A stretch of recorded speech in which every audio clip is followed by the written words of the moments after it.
बच्चों, हमने पिछले वीडियो में चैप्टर शुरू किया था रासायनिक अक्रियाएं, जिसे इंग्लिश में केमिकल रिएक्शंस कहते हैं। इसमें हमने सीखा अक्रियाएं को कैसे बनाते हैं, उनको संतुलित कैसे करते हैं। तो उसका थोड़ा सा हम रिवाइज कर ले रहे हैं किस तरीके से अक्रियाएं बनाते हैं, और आपको देखते हैं आपको कितना आया उसमें। पहली अक्रिया मान लेते हैं, जिंक की क्रिया हमें सल्फ्यूरिक से करानी है। ये मैंने वही रिएक्शंस लिए हैं जो आपके चैप्टर्स में है, आपका रिवीजन भी हो जाएगा और जो टॉपिक आप पढ़ेंगे उन्हीं में ये वापस आएंगे। तो आप यहाँ पे बनाना भी सीख जाएंगे और आपका दोबारा से उन टॉपिक्स में भी इनका काम आ जाएंगे। तो पहली रिएक्शन है, मान लीजिए जिंक की क्रिया हमको सल्फ्यूरिक से करनी है। तो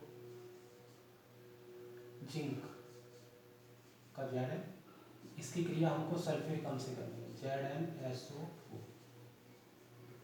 ठीक, तो क्या करेंगे, क्या सिखाया, जो क्रिया करते हैं उनको हम तीर की पूंछ की तरफ लिखते हैं, टेल की तरफ लिखते हैं, इसको साइन ऑफ रिएक्शन बोलते हैं।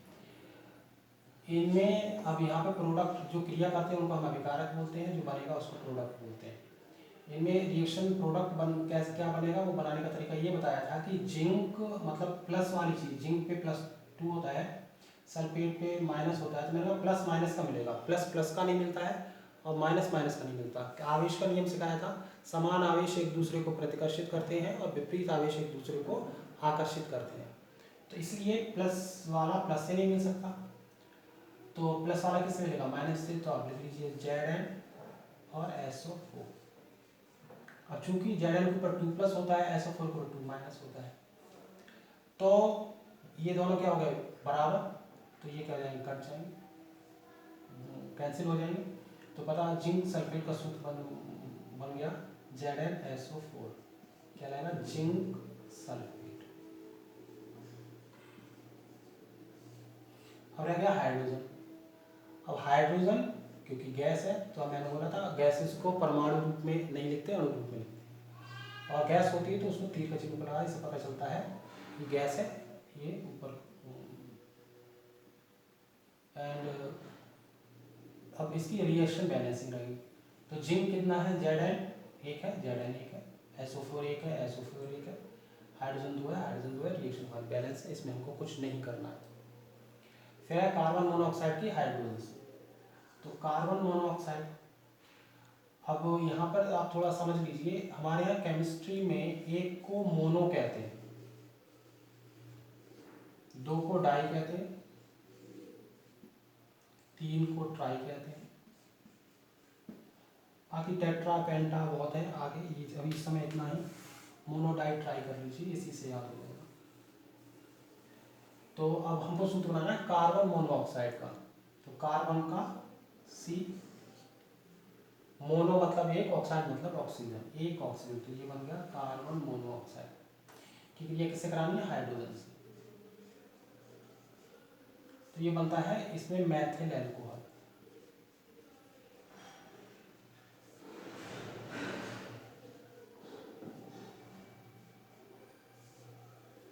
अब ये आपको याद करना पड़ेगा, CH3 it is called Maithil, एक और होता है C2H5, इसे बोलते हैं एथिल।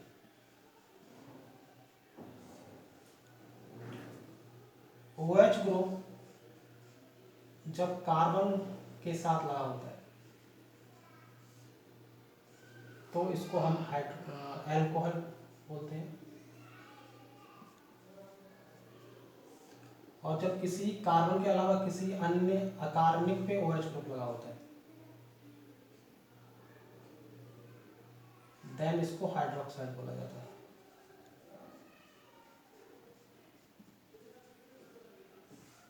फॉर एग्जाम्पल जैसे NaOH, हम इसको सोडियम एल्कोहल नहीं पढ़ सकते, इसको पढ़ेंगे सोडियम हाइड्रोक्साइड, क्योंकि ये कार्बन के साथ नहीं लगाया हुआ है। जैसे अगर ये कार्बन के साथ लगा होता, सपोज जैसे इसी के साथ लगा होता C2H5OH, अब इसमें कार्बन वाले के साथ लगा है तो ये कहेगा एथिल एल्कोहल। अब यहाँ पर हम इसको एथिल हाइड्रोक्साइड नहीं पढ़ सकते, ठीक। तो जब ये कार्बन के साथ लगा हुआ तो एल्कोहल ही बोला जाएगा इसको। जब इनऑर्गेनिक के साथ, कार्बन के अलावा मान लीजिए किसी और के साथ लगा होगा, सोडियम जिंक किसी के साथ, तो ये हाइड्रोक्साइड बोला जाता है।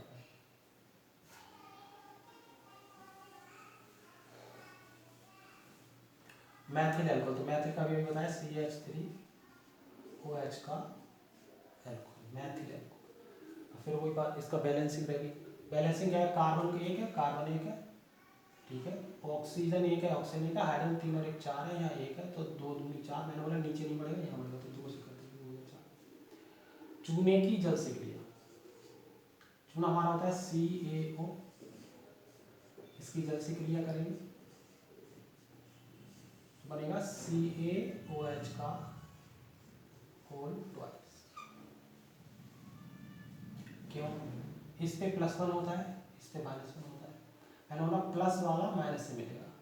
अब कैल्शियम के ऊपर 2+ होता है, OH के ऊपर 1 माइनस होता है, ये वाला 2 यहाँ आ गया, क्योंकि ये दोनों ऑक्सीजन है, ये H है। मैंने बोला एक से ज़्यादा एटम्स या परमाणु होते हैं तो उनका ब्रैकेट लगता है, तो ये यहाँ पे 2 लगाए और 1 हम लिखते नहीं है, तो इसका CaOH का होल ट्वाइस।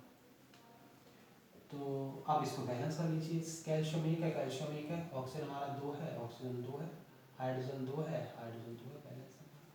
ये भी यहाँ चुना हो गया।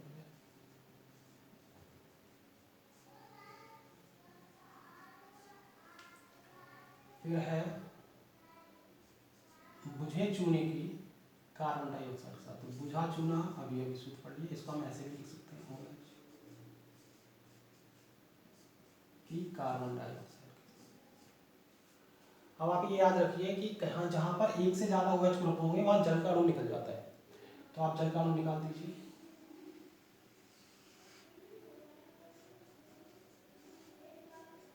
और जब कार्बन डाइऑक्साइड को ऑक्सीजन दिखता है तो वो कार्बोनेट ग्रुप में बदल जाता है। अभी ये कहीं पे एक पेज बना लीजिए कॉपी पे, जो नियम आएंगे उनको लिखते रहिए कहीं पे नोट करके, तो इससे आपका एक नोट कुछ नियम, बेसिक नियम है वो आपको पता है। जब भी कार्बन डाइऑक्साइड को ऑक्सीजन दिखेगी तो ज़्यादातर चांसेस रहते हैं कि ये कार्बोनेट ग्रुप में बदलता है। तो आप Ca और CO3, CaCO3, कैल्शियम के ऊपर 2 होता है, इसके ऊपर 2 कट गया तो कैल्शियम कार्बोनेट, कैल्शियम कार्बोनेट।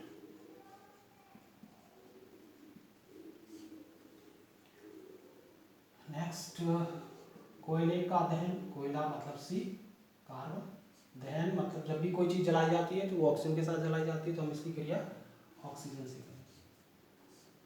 तो कार्बन को जब भी ऑक्सीजन दिखता है दहन होगा तो हमेशा कार्बन डाइऑक्साइड होती है, गैस है। 6, हाइड्रोजन की ऑक्सीजन से क्रिया, हाइड्रोजन की ऑक्सीजन से क्रिया, तो H2O जल बनेगा। क्यों, बेसिक है, हाइड्रोजन पे 1 होता है, ऑक्सीजन का 2 इधर आ गया, जल बनेगा। अब यहाँ पे कुछ चीज़ें रिएक्शंस में वो आ रहा है, बैलेंसिंग आप देख लीजिए, बैलेंस ये दरअसल बैलेंस है सब, तो यहाँ ये देख लीजिए नहीं है, यहाँ ऑक्सीजन क्या है 2, यहाँ 1 है तो इसको 2 से कर दीजिए, हाइड्रोजन 2 दूनी कितना हो गया 4, यहाँ 2 है तो इसको 2 से कर दीजिए, बैलेंस हो गया। अब इस रिएक्शन में कुछ बातें और हैं वो भी हमको सीखनी है, जैसे मान लीजिए पहले यहाँ पे सीखिए कि ठोस को इंग्लिश में बोलते हैं सॉलिड, इसको हम एस से रिप्रेजेंट करते हैं। द्रव को इंग्लिश में बोलते हैं लिक्विड,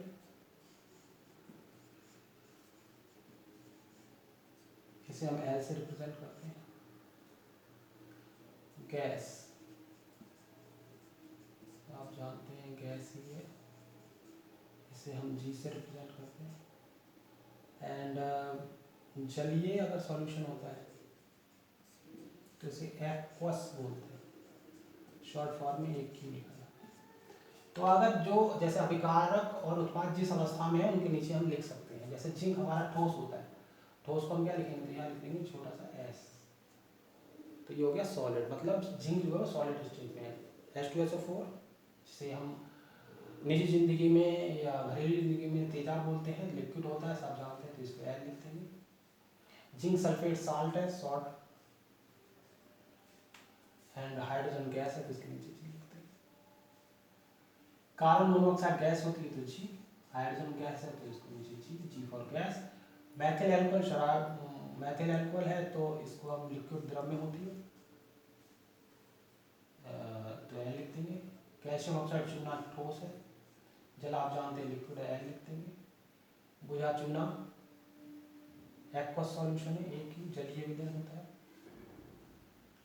इस तरीके से हम जो गैस जिस अवस्था में है उसके नीचे हम इस तरीके से लिख सकते हैं।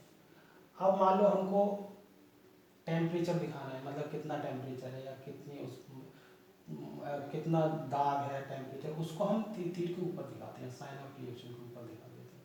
जैसे कोई रिएक्शन मान लो हमको गर्म करनी है, कैल्शियम कार्बोनेट को मान लो हमने गर्म किया, तो गर्म करने के चिन्ह को हम डेल्टा से लिखते हैं, तो डेल्टा लगा देंगे तो CaO प्लस CO2। ये रिएक्शंस के बारे में पूरी जानकारी है। दाब होता तो ये टेम्परेचर दिया होता 300 डिग्री सेल्सियस तो यहीं लिख देते 300 डिग्री सेल्सियस। दाब दिया होता तो यहाँ लिखते थे। सूर्य का प्रकाश होता तो सूर्य का प्रकाश लिखते थे। जो भी चीज़ होती वो तीर के ऊपर मतलब साइन ऑफ रिएक्शन के ऊपर लिखते थे। इस तरीके से हमारे रिएक्शंस के बारे में ये पूरी जानकारी है। इसका स्क्रीनशॉट ले लीजिए और फिर आगे बढ़ते हैं।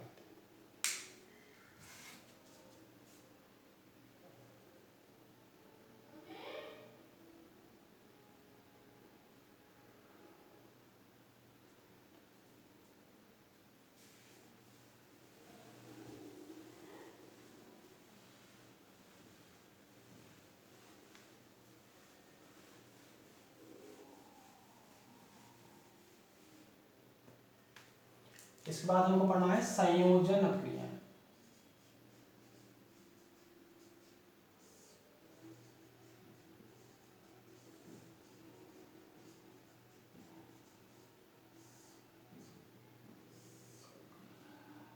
जैसे कि मैं बार बार बोलता हूँ कि जो नाम होता है वो आधी से ज़्यादा चीज़ उसके अंदर उसकी डेफिनेशन होती है। संयोजन मतलब दो चीज़ें क्या होंगी आपस में जुड़ेंगी, तो वे क्रियाएं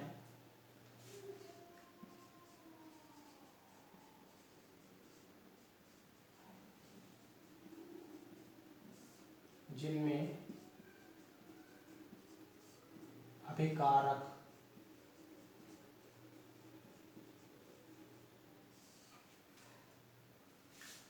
आपस में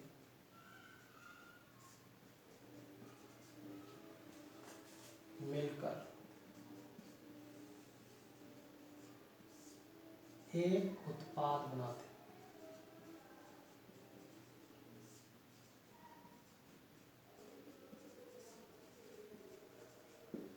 जैसे चूने की क्रिया जब जल से की जाती है, अभी अभी बताया था, तो बनता है बुझा चूना। तो ये कैल्शियम एक है, कैल्शियम एक है, ऑक्सीजन दो है, ऑक्सीजन दो है, हाइड्रोजन दो, हाइड्रोजन अभी अभी बताया था। ये कैल्शियम ऑक्साइड है,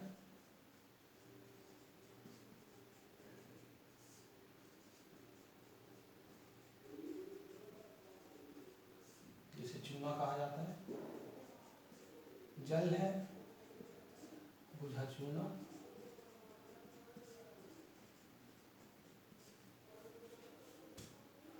तो यहाँ पर अभिकारकों ने मिलकर एक उत्पाद बनाया है, तो दैट मीन्स ये क्या है, संयोजन अभिक्रिया है। ठीक है, अब इसी में हम देखते हैं एक और, जैसे जब बुझा चूना बच जाता है, इसकी हम पुताई जब दीवारों पे कर देते हैं तो क्या होता है, ये वायु से कार्बन डाइऑक्साइड को अवशोषित कर लेता है। अभी मैंने बताया था 2 OH ग्रुप होंगे तो जल का अणु निकल जाएगा, और आपका कार्बन डाइऑक्साइड का ऑक्सीजन दिख रहा है, कार्बन ग्रुप बनेगा CO3, ये वाटर मॉलिक्यूल निकल गया। तो यहाँ पर भी दो, यहाँ ये अलग से लिख लीजिए इसको नोट। तो यहाँ पर ये कैल्शियम हाइड्रोक्साइड जो है वो कार्बन डाइऑक्साइड से क्रिया करके कैल्शियम कार्बोनेट बनाता है और जल इसके अंदर बनता है। तो कैल्शियम कार्बोनेट जो होता है ये सफ़ेद कलर का होता है, जिसके कारण आपका जो पुताई के 2, 3 या 4 घंटे बाद वो आपका चमकने लगती है पुताई आपकी। ठीक है, और इसी का दूसरी चीज़ इसी में एक और है कि जो संगमरमर होता है,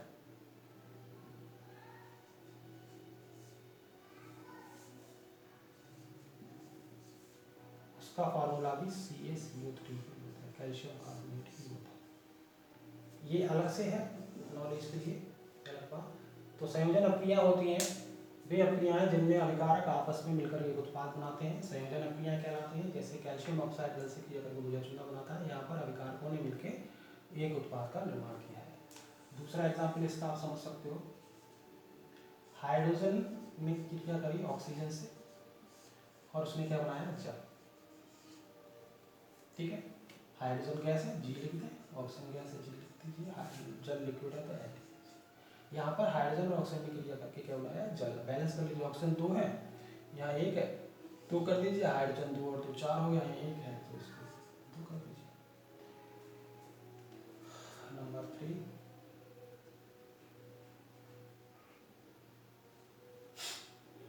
कार्बन की क्रिया हम ऑक्सीजन से करें, मतलब इसका दहन करें। कार्बन सॉलिड होता है, ऑक्सीजन गैस होती है, बनती है कार्बन डाइऑक्साइड, ये गैस होती है। यहाँ पर कार्बन और ऑक्सीजन ने क्रिया करके बनाया कार्बन डाइऑक्साइड बनाया, तो ये भी क्या है, संयोजन क्रिया है, मतलब अभिकारकों ने मिलकर एक उत्पाद बनाया। यहाँ पे अभिकारकों ने मिलकर एक उत्पाद का निर्माण किया है।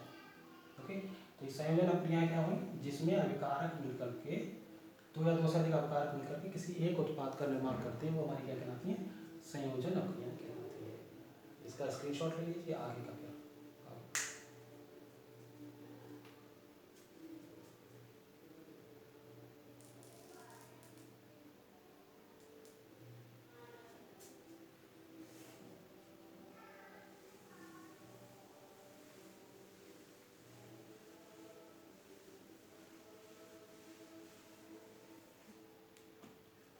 फिर आती है वियोजन क्रिया।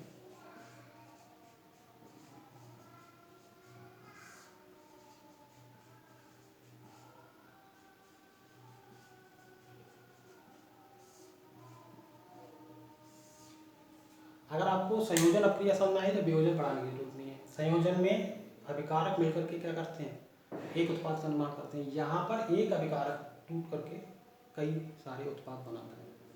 फॉर एग्जाम्पल जैसे कैल्शियम कार्बोनेट है, इसे आप गर्म कीजिए, आप यहाँ पे गर्म भी लिख सकते हैं या आप डेल्टा भी बना सकते हैं। तो मैंने बताया, जैसे मैंने बोला था कार्बन डाइऑक्साइड को ऑक्सीजन दिखती है तो कार्बोनेट ग्रुप बनाता है। वैसे ही अगर कार्बोनेट ग्रुप होता है और उसे गर्म किया जाता है तो कार्बन डाइऑक्साइड गैस निकलती है। कुछ बेसिक्स हैं, इनको आप याद करना पड़ेगा। अब कार्बोनेट ग्रुप है, इसे गर्म किया जाता है, आप इसमें कार्बन डाइऑक्साइड निकाल दीजिए, तो 3 में से 2 ऑक्सीजन चलेगी, 1 ऑक्सीजन बची और ऑक्सीजन के ऊपर माइनस होता है तो वो कैल्शियम से लग जाएगा, बनेगा Ca, बन गया कैल्शियम ऑक्साइड, दैट मीन्स चूना।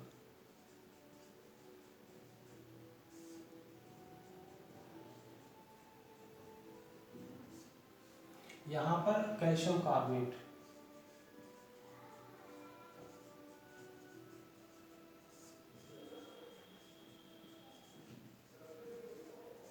ने टूट करके कैल्शियम ऑक्साइड और कार्बन डाइऑक्साइड दिया है, तो ये वियोजन क्रिया है। दूसरा एग्जाम्पल इसका आप पढ़ सकते हैं, फेरस सल्फेट को जो गर्म किया जाता है ये टूटता है,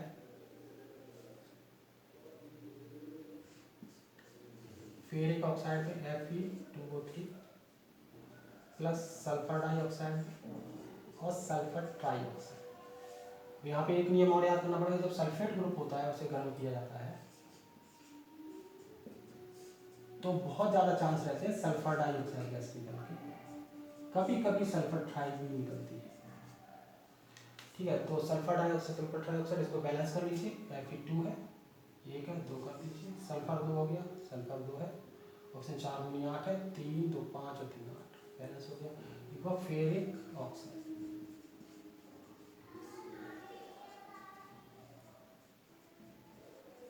तो ये क्या वियोजन अक्रिया का एग्जाम्पल है। तो वे अक्रियाएं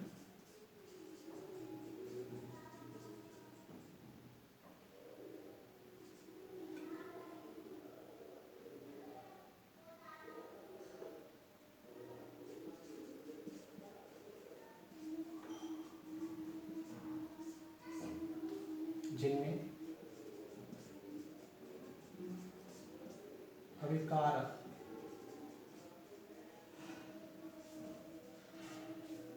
विभक्त होकर या वियोजित होकर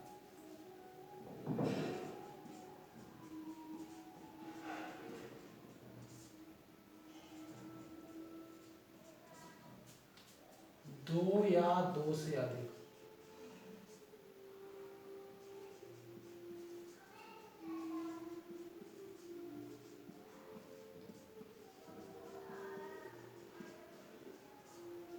उत्पाद बनते।